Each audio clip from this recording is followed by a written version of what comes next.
In 1789, President George Washington took a big step towards creating a national Thanksgiving, issuing a proclamation for a National Day of Thanks. But still, this didn't make Thanksgiving an official annual holiday. Ultimately, it would be the American people that transformed Thanksgiving from a regional New England tradition into a nationwide celebration, and one woman in particular played a big part.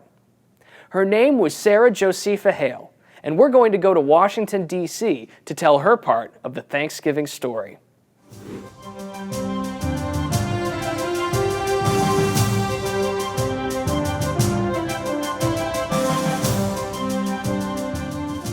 And here we are at the Lincoln Memorial in Washington, D.C. Of course, we associate Abraham Lincoln's presidency with the Civil War, that time in our history when our states were literally torn apart. It was during the Civil War, and thanks to Abraham Lincoln, that Thanksgiving found its permanent place on our calendar, except for a brief period when another great president moved the holiday and caused an uproar in the process. But let's not go there yet.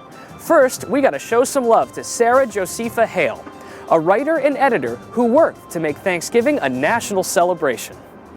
Hale was the editor of Godey's Lady's Book, which was the most widely read magazine in the country in the early and mid-1800s. She saw Thanksgiving as a way to bring families closer together at a time when life inside the home was improving.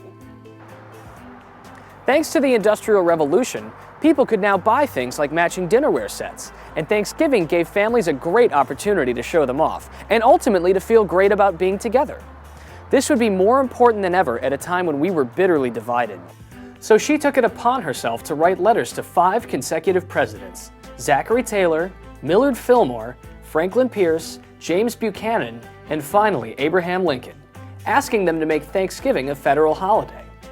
She also wrote directly to state governors, including governors in the South, who were reluctant to embrace a Yankee holiday as their own. But Hale was committed to her dream, and she wouldn't give up. Despite years of trying, hundreds of letters, and so many no's, Hale kept at it, and it would be Lincoln that would make her dream a reality. Lincoln read Hale's letter, and he was touched by the idea of families reuniting all across the country. He knew how bitterly the Civil War had divided the nation, and that in some places, brothers were literally fighting a war against each other. In Hale's suggestion, he saw a way to bring these people back together. So in 1863, President Lincoln issued a declaration which made Thanksgiving a national holiday to be celebrated on the 4th Thursday in November, the day on which we now celebrate Thanksgiving every year.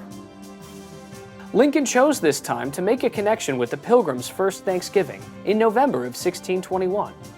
Lincoln declared that Thanksgiving should be a time for all Americans to spend time with their families, and hoped that the spirit of togetherness would extend all across the country. Ever since then, each president has issued a Thanksgiving Day proclamation, continuing the tradition started by Abraham Lincoln.